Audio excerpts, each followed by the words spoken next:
she wants to know where my granddaughters are. I did say 5. You're right.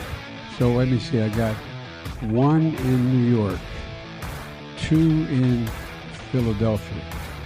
There's 3. No, 3, because I got 1 granddaughter who is, I don't know. You confuse me. Joe Biden trying to figure out how many grandchildren he has. He still can't get that straight, can he? He's not a bright man. No, he's not. This year there will be no Christmas stockings for any of you. No stockings for you. Navy Joan Roberts is, it's not his 7th grandchild because he's had grandchildren since the stripper baby mama illegitimate child, to which he pays no attention whatsoever, naturally. There is a radical left-wing extremist. Oh, yeah, speaking of which, I meant to mention, since April Ryan is insisting that she had a long conversation with Stevie Wonder, and Stevie Wonder wants to meet Joe Biden to talk about affirmative action and continuing to discriminate against Asian students for doing too well, things like that, and gay child porn books staying in grammar school libraries, because those are the things that Stevie Wonder wants to talk to Joe Biden about. He knows Joe Biden, well, he knows where Joe stands on those things, doesn't he? Well, it turns out Stevie Wonder moved to Africa. He moved to Ghana. I bet he kept mansions here and, private jet travel, however, interestingly enough. But that's, he moved to Ghana. Ghana. That's another country on another continent. But I digress. There is a radical left-wing actress who goes by the name of Cynthia Nixon. Are you familiar with this person? She is not much of an actress. She was in that TV show called Sex in the City, better known as Skanks. Skanks in the City. Are you familiar with that TV show, Skanks in the City? It's about skanks. And Cynthia Nixon is also a left-wing political activist. She ran for office, didn't she? I think she ran for office in the state of New York. And she's an activist and an actress. HBO, it was an HBO show, that Skanks in the City. That's the thing about that. And Cynthia Nixon is, she's an activist, left-wing, an LGBTQIAA matters as well. Well, now she's on a hunger strike. You know why she's on a hunger strike, Michael? She's on a hunger strike because she wants a ceasefire. Maybe she's going to throw everybody for a loop and say, no, I want a ceasefire in Ukraine. But no, that's not the case. That's not what she wants. She wants Israel to stop defending itself so that radical Islamic terrorist jihadis can begin murdering them again in large numbers, because they are a genocidal death cult. And lefties in the United States, this is a little bit ironic, or maybe more than a little bit ironic, that people that self-describe as liberals in the United States are pro-Hamas and anti-Israel. And that is one of the defining characteristics of liberalism today. I am once again making quotation marks with my fingers. Liberalism, as self-described liberals call it, has become pro-jihad, pro-genocide, pro-mass murder, pro-kidnapping, pro-hostage-taking. They're on the side of the troglodytes from a medieval hell, radical Islamic jihadis. And, of course, the Obama-Biden administration are the number one funders of the Ayatollahs. And these guys are the granddaddies of them all these days of radical Islam. They are the funders, they're the people that fund and arm Hezbollah, Hamas, Islamic Jihad, and the Palestinian Islamic Jihad. There are many Islamic Jihads, so you have to specify. The Houthi rebels in Yemen. It's Iran behind all of them. And all these tens of billions of dollars that the Obama-Biden administration forked over to the Ayatollahs. Joe Biden just gave them access to $6 billion they didn't have before Joe Biden gave him $6 billion to release 5 hostages. That's $1.2 billion per hostage. And as our last very intelligent caller was describing, Frank, we're establishing precedents here that you take American hostages, you get billions of dollars. Take Israeli hostages, you've got the world by the tail, the United States by the tail, the United Nations, when in reality, we should be bombing these people to smithereens, if only because it's fun to use the word smithereens. But honestly, Cynthia Nixon, actress, starts hunger strike to demand ceasefire in Gaza. I'm gonna start a hunger strike. I'm gonna right now, as of right now, I'm on a hunger strike for a ceasefire in Ukraine. And Ukraine. Notice nobody cares about Ukraine. A lot more people. I saw, where was it, on 60 Minutes or somewhere the other night? More than 70,000 Ukrainian troops killed. That's what they said. More than 70,000. Now, I think we're not 2 years into it. Is that right? 70,000 troops killed. We had about 59,000 Americans killed in the Vietnam War between 1959 and 1975. And they've had 70,000 Ukrainian troops, not to mention the Ukrainian civilians killed. And nobody's calling for a ceasefire. And Cynthia Nixon looks like she needs to shed a few pounds. I think it's probably about her need to, she feels she got to shed a few pounds. We have made do with crumbs for so long. We can't subsist on these crumbs anymore. Why can't we demand the whole pie? And that's what we're doing, and that's what we're going to get when Bernie Sanders is our next president. Listen to them go. They're demanding the whole pie. They're going to steal everything you have. She's a communist. And she's out of her mind. She's never been bright, and there's really nothing appealing about her at all, is there? Cynthia Nixon starts hunger strike to demand, that's the word they always use, isn't it? Ceasefire in Gaza. I'm reading the Arab News. The Arab News has the story. Pretty amazing. And the dateline is Dubai. U.S. actress Cynthia Nixon on Monday began a hunger strike outside the White House to demand that U.S. President Joe Biden call for a ceasefire in Gaza. According to Sky News, the Sex and the City, also known as Skanks in the City, actress said, "I am sick and tired of people explaining away by saying that civilian casualties are a routine toll of war."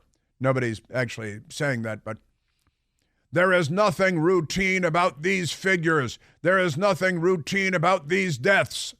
Well, if you look at the 11 million Arabs that have killed each other since the creation of the State of Israel, you might have to reconsider that statement, Cynthia Nixon. You're not a well-informed person, are you? Not a knowledgeable person. I would like to make a personal plea to the president, who has himself experienced such devastating personal loss, to connect with that empathy for which he is so well known, and look at the children of Gaza and imagine that they were his children. Well, he can imagine they're his grandchildren because he doesn't know how many there are. And there are no stockings on the mantle in the White House this year. That's pretty amazing stuff. Also, you know, there are more than 600,000 abortions in the United States every year. And I'll bet Cynthia Nixon has sent checks. What do you think? I know Joe Biden, I don't know if he sent checks, but he's a big supporter. He's also quite thrifty. That's cheap. So Cynthia Nixon going to go on a hunger strike, calling for a ceasefire. I think she just needs to, she's looking to shed a few pounds, is what that's really all about. She's in front of the White House with a sign, over 6,150 children killed in Gaza, according to a terrorist group. How many more before ceasefire? Well, you know that the jihadis continue to fire rockets and missiles at Israel in the hope of killing children, civilian children, all of them. They've kidnapped. How about, hey, Cynthia, why don't you go on a hunger strike until all the hostages are released? We should turn her over to Hamas. She'd be an excellent hostage, I think. Don't you think? And a picture of these lunatics in front of the White House with their professionally made signs and banners calling for a ceasefire because, not in Ukraine, though. where more people have been killed, and the communists are waging war against a civilian population and the Ukrainian military. But pay no attention to that. Because we have almost 15,000 civilians killed in just 7 weeks, 70% of whom are children and women. And to put that in some kind of perspective, that's more civilians than were killed in 20 years of war in Afghanistan by the U.S. and U.S. allies. She is, her head is wedged so far up into her own dark and remote location. That was a video she made of herself in front of the White House, or somebody made of her yesterday in front of the White House. And it was a little breeze, and they're, not good at television production. She just plays dress up and make believe. The Bernie Sanders thing was, of course, when Bernie Sanders thought he was running for the presidency as a Bolshevik. And so Cynthia Nixon is a Bolshevik, LGBTQ activist, and radical left-wing lunatic who doesn't know what the hell she's talking about. But never mind all that. Never mind all that. That's more children who were killed in the entire war in Afghanistan. Weren't you and your pals complaining about that too? They love the jihad. They're the useful idiots of the jihad. All right, let's get back to Trey Yingst, Fox News reporter. And let's go to soundbite number 1, which we pulled last week and then did not play. But Trey Yingst has been covering the Middle East and Israel for some time. And he's embedded in the past with Israeli Defense Forces troops. And he's also traveled with and effectively embedded with Hamas. And he wanted to explain what he sees as the difference between Hamas and the IDF. I can tell you there's a huge difference. And the one that stands out in my mind is that the Israeli forces don't enjoy killing. Yeah. And the Qassam brigades, they do. They talk about their efforts to try to kill as many Israelis as possible. They are proud of the terror attacks they commit against Israel. Israeli forces, despite the fact they have killed many civilians inside Gaza as they look to go after Hamas leadership, they're not happy about it. They're not proud about the war. They wish this didn't happen. Cynthia Nixon could go to Gaza and be a civilian, but does she? She could lose a lot of weight that way, too, because, Trey Yingst then this morning, that was last week. Yeah, kind of an important difference. They don't love the killing. They don't gargle in the blood of innocents. Honestly, Trey Yingst, news reporter. When we talk with Hamas officials, they've become increasingly frustrated throughout the war as I continue to question them over the phone and over text message about what they did on October 7th. They have gone as far to blatantly lie when presented with evidence because they simply don't want to tell the truth about what took place here. Well, that's hard to believe. First, the mutilation, murders, and the kidnappings, and then they don't tell the truth? Boy, they are like Democrats, aren't they? Trey Yingst today. We're able to make contact and get comment from them about this ongoing conflict, but in terms of the information they're providing, we often will not actually bring to air what they are telling us because I can't confirm it. And a lot of times they're lying. Yeah. And so we do reach out. We try to do our due diligence on these stories and get as many perspectives and angles as possible. But when you're dealing with a terror organization, it's very challenging to get them to tell the truth and to provide accurate information. Just like Democrats. Again, a lot in common. You can see a lot of areas of commonality. Here's audio of when the hostages were being released. There was a little motorcade of vehicles heading out of the Gaza, and mobs of violent, psychotic, bloodthirsty lunatics from a medieval hell attacked the vehicles with the hostages in the vehicles who were being delivered for release. And here come the peace-loving Palestinians. Attacking the vehicles, pounding the vehicles, jumping on the vehicles, slamming, bashing the windows, threatening the hostages as they're on their way to liberation from captivity.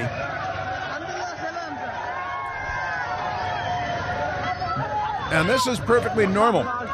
It's incredibly violent, criminal, terroristic, psychotic, jihadis, Islamists, and all perfectly normal. And again, news media not covering it. It's amazing video of the vehicles being attacked with the little children, little 4-year-old girl inside. and these mobs of violent men attacking the vehicles, because not all cultures are the same. Hey, you know, the holidays are here. They are upon us. In fact, Thanksgiving is in the rearview mirror, and the jolly elves at Omaha Steaks have your wish list covered with guaranteed perfection during their Black Friday, Cyber Monday sales, still ongoing. Go to omahasteaks.com and take advantage of 50% off across the entire Omaha Steaks site. And when you use my last name, Planty, Plante, at checkout, you're going to get another $30 off your order. You can buy me a beer later. Omaha Steaks, they make great gifts, wonderful gifts. You're going to be the hero of the holiday dinner table when you give the gift of Omaha Steaks. Score delicious deals on tender, juicy, extra-aged steaks like their mouth-watering bacon-wrapped filet mignons. Cozy up with easy-to-make meals, carefully curated gift packages guaranteed to make spirits bright all winter long, Christmas and beyond. With Omaha Steaks, the possibilities are endless. Endless flavor, endless value. But hurry up. You know, Black Friday, Cyber Monday deals, they're going to be gone before you know it. Still ongoing right now. That's omahasteaks.com. The promo code is PLANT at checkout. A minimum order may be required. Yeah, the news media loves to sanitize the news when it comes to the jihad, but they'll demonize the Israelis.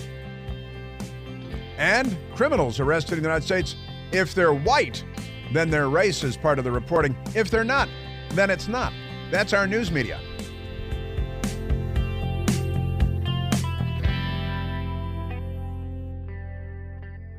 Hey, it's Chris Plant, excited to tell you about our July 2024 Listener Sea Cruise. We'll be sailing around the British Isles, visiting Scotland and Ireland. Please join us. Visit ChrisPlantCruise.com.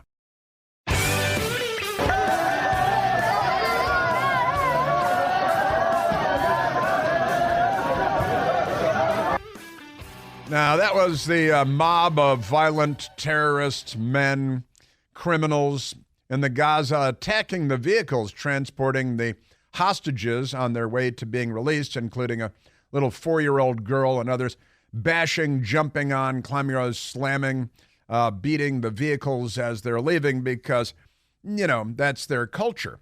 And that's why the Jordanians, the Egyptians, the Syrians, the Lebanese won't let any of the Palestinians into their countries, because everybody knows the book on the Palestinians is like that. Now, let me play the audio of them lynching. There's a lynch mob. They lynched 2 men they accused of being Israeli spies.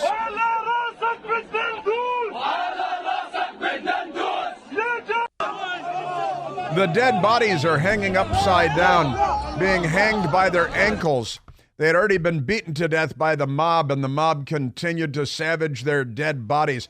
It was a lynching by every definition of the word. And they were accused of being too friendly with the Jews, so they murdered them. No Jews around to kill, so they killed some of their own.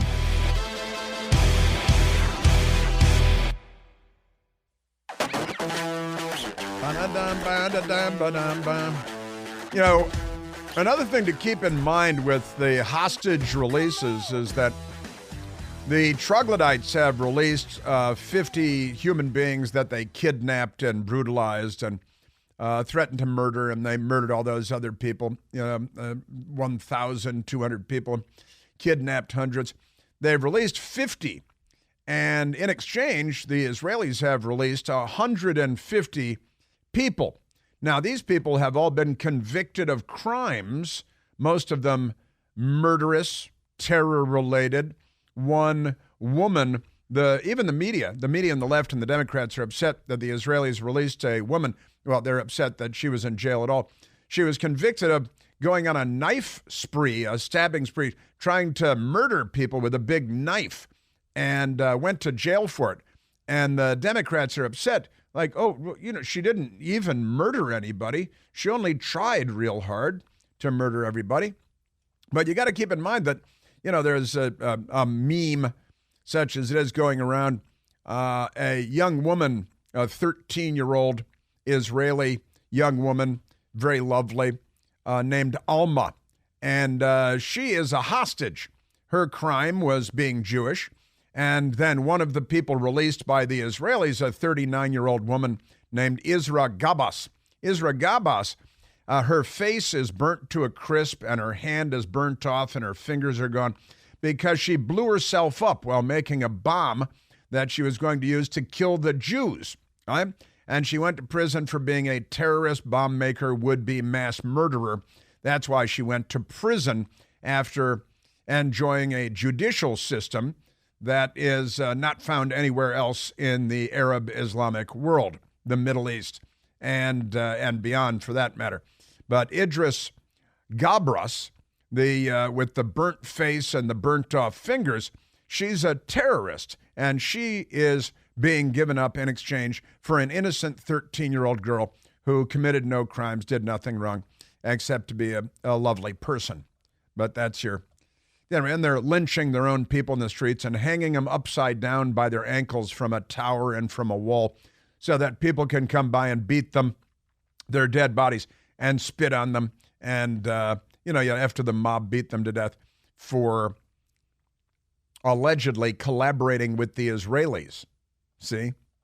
That's your thing. And on whose side is the Democratic Party in the United States? On whose side is the Bernie Sanders campaign volunteer, Cynthia Nixon? Honestly. That reminds me of another Bernie Sanders campaign volunteer. Doesn't it? James Hodgkinson, who showed up at a baseball field in Alexandria, Virginia, and shot Congressman Steve Scalise and nearly killed him using a Chinese-made combat assault rifle, tried to murder every Republican member of the House and Senate that was on the baseball field that day. But that was another Bernie Sanders volunteer. And none of that rubs off. When you're a Democrat, none of that even sticks. That's not a part of your permanent record because Democrats, right? Convicted of a crime I didn't even commit. Attempted murder. Now, honestly, what is that? Do they give a Nobel Prize for attempted chemistry, do they? Honestly. There's another Democrat Party presidential campaign volunteer that everybody should know about. His name, James Earl Ray. He assassinated the Reverend Martin Luther King, the Reverend Dr. Martin Luther King Jr. assassinated him, James Earl Ray, and he had been a volunteer for the Democrat Party's presidential campaign of Democrat Governor George Wallace, who had been running for president, and James Earl Ray was a volunteer for the presidential campaign of George Wallace. Just a matter of days, couple of weeks before he shot and killed the Reverend Dr. Martin Luther King. James Earl Ray, another Democrat. And the thing is, the Democrat Party, nobody talks about that except me, because I do research and I look, and it's kind of hard to find because, the New York Times scrubbed it. The Washington Post scrubbed it. But he was a volunteer for the George Wallace campaign in California, was James Earl Ray, just a couple of weeks before he assassinated Martin Luther King.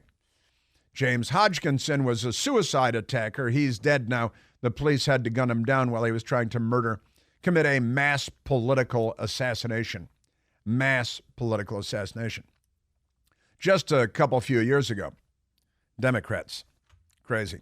All right, speaking of ignorant people, let's go to our Secretary of the Department of Education, Miguel Cardina.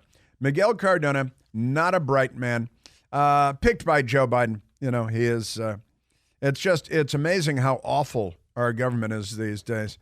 And Miguel Cardina was at an event. We also found him at an event a couple of years ago in Canada where they were being pro-Hezbollah.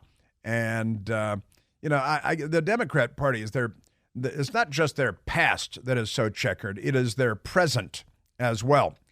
Ask Congressman Steve Scalise. Ask the family of the Reverend Dr. Martin Luther King. Just amazing. So here is the Washington Examiner has the story. Great Washington, D.C. newspaper, the Washington Examiner. Education Secretary Miguel Cardina misappropriates, that's a word he wouldn't understand, famous Reagan quote, to tout big government.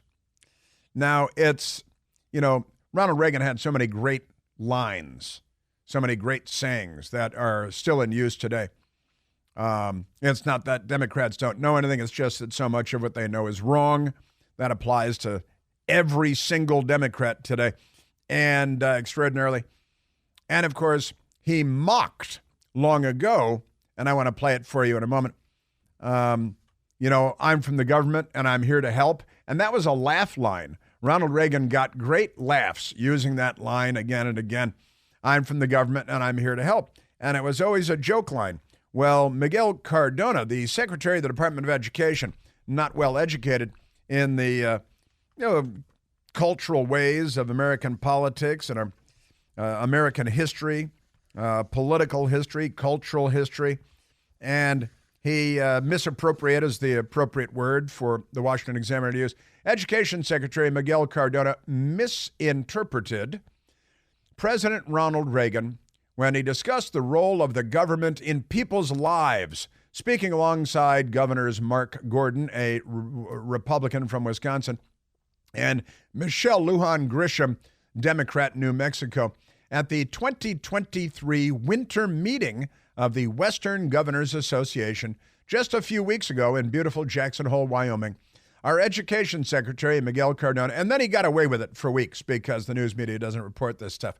Here is the Biden Education Secretary, Miguel Cardina, demonstrating his ignorance. We're going to set up follow-up calls with every governor we met with to make sure we're available. As I think it was President Reagan said, we're from the government. We're here to help.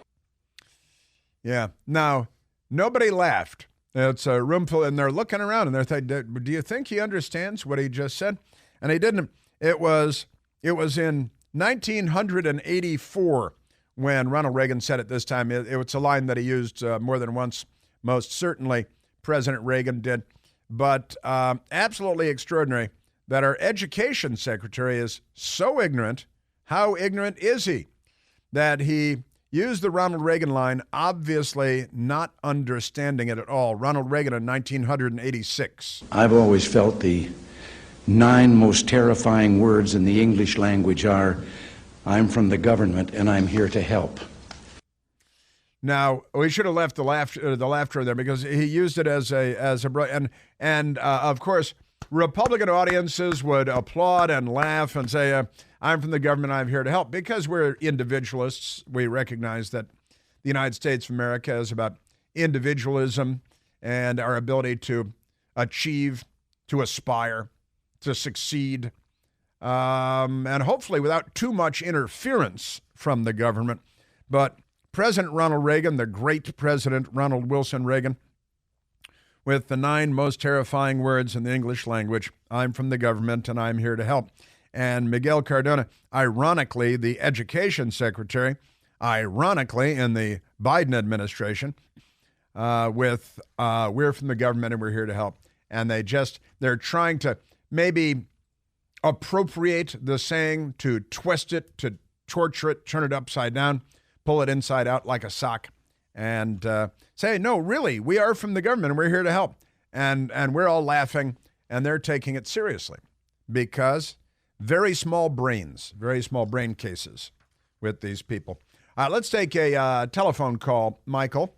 Let's go to a very patient Marianne calling from Chicago, Illinois, the great WLS. Marianne, you're on the Chris Plant Show.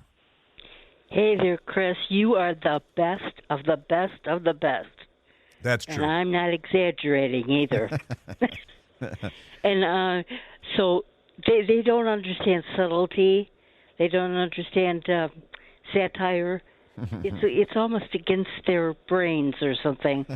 And the thing is, what I'm complaining about is how we are so prim and proper, the conservatives. Let's get the gloves off. Let's call it for what it is. We're against communism. If we don't get conservatives in office, what we're left to deal with is communism, and these people don't understand what communism is. They're going to take away everything, and put you in a gulag, and torture you or whatever. And they don't understand this. They think that, oh well, this is really cool. You know what I mean? But we're up against. Why isn't that stated just out and out? What we're up against, and then have a montage of how the people are living today under communism, how they're eating out of garbage cans in Venezuela, how things are so desperate and terrible. And I think a picture is worth 1,000 words, and we need something like that.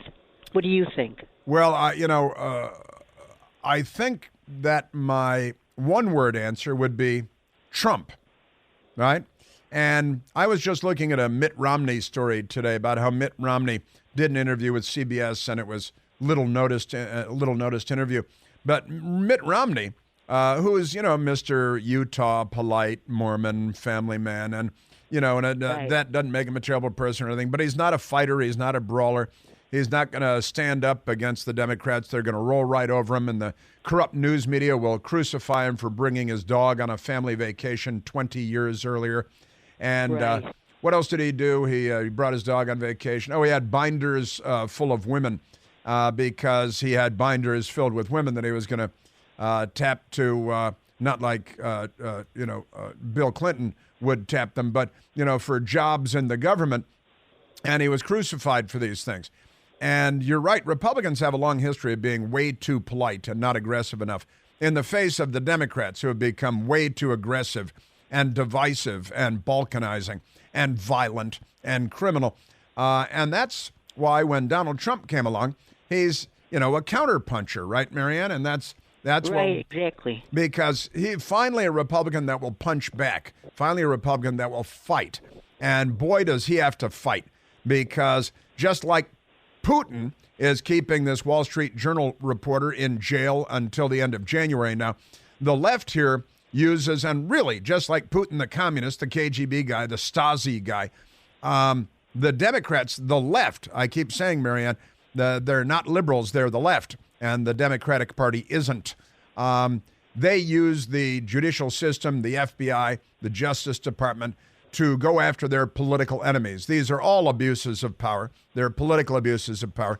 And pretty much every Democrat in the country seems to be fine with it because of the brainwashing. And that's why Donald Trump became a winner in politics, in American politics and Republican Party politics. He had been a pal of the Clintons forever, and of Oprah and of the rest of them.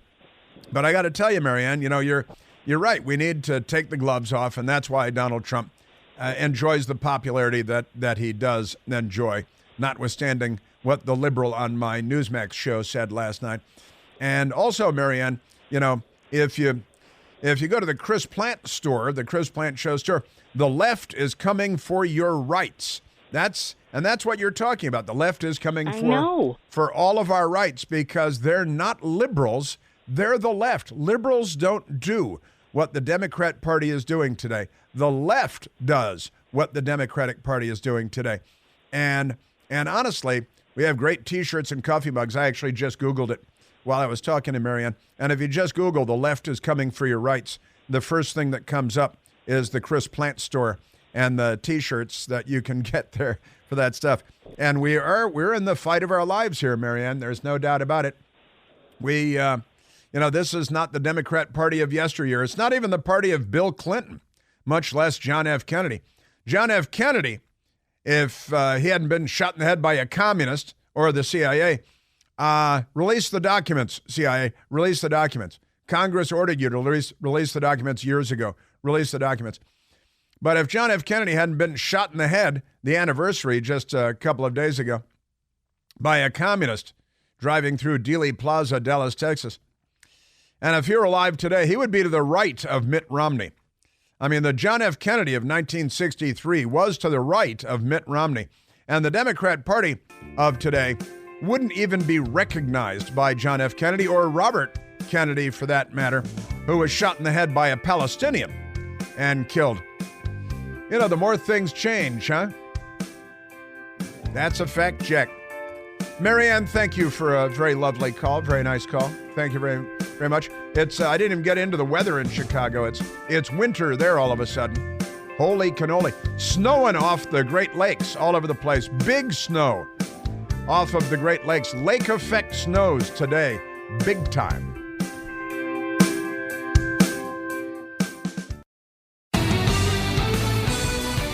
Also, our good friends at Newsbusters Media Research Center. Alarming election interference. Big tech censors Biden opponents 162 times. The year 2024 has not yet begun, but election interfering censorship is well underway as big tech companies have already censored every presidential candidate. Big tech manipulated the message of all 2024 presidential candidates at least once, but far and away, big tech chose to focus on its ire on incumbent Democrat President Joe Biden's opponents. Media Research Center researchers recorded a total of 169 cases of censorship against 2024 presidential primary candidates to date in MRC's extensive censortrack.org database. Now, of course they are. You know, it's the merger of state and corporate power with big tech. Ramaswamy and RFK Jr. and Nikki Haley and Trump and everybody, all the Republicans and RFK Jr. Being censored by the big tech because it's the merger of state and corporate power. You know, Benito Mussolini's definition of fascism. Now, there is a train headed through Mexico right now. Oh, gosh, we really don't have time. I ran out the clock, didn't I? Maybe I'll get to it tomorrow. Yes, I keep doing that because there's too much stuff.